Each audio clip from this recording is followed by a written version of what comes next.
একজন প্রাপ্তবয়স্ক মানুষের এক মাসে ৩ কেজির বেশি ওজন কমানো স্বাস্থ্যসম্মত নয়।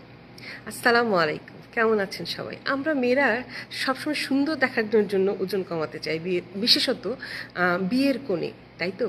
তারা করে কি, ওজন কমানোর জন্য খাওয়া দাওয়া প্রায় বন্ধই করে দেয়, ভাত রুটি এটসেট্রা এটসেট্রা। এটা যদি হঠাৎ করে করা হয় তাহলে কিন্তু চেহারার জেল্লা তো নষ্টই হয়ে যায় এবং দেখতেও ভালো লাগে না। তাই যেটা আমরা করতে পারি, সাদা ভাতের বদলে ব্রাউন রাইস, লাল আটা রুটি খেতে পারি, ময়দা অথবা সাদা পাউরুটির বদলে ব্রাউন ব্রেড খেতে পারি, শাকসবজি খেতে পারি বেশি করে। এক্ষেত্রে একদম তেল না খাওয়া ঠিক হবে না, 4 থেকে 5 চা চামচ তেল খেতেই হবে, না হলে আপনার চেহারার গ্লোটা নষ্ট হয়ে যাবে। বিশুদ্ধ ঘি খেতে পারেন, খুবই ভালো। আর বেশি করে ভিটামিন সি খাবেন, তবে দেখবেন ইনশাল্লাহ ওজন খুবই তাড়াতাড়ি কমে যাচ্ছে এবং আপনি দেখতেও সুন্দর লাগছে।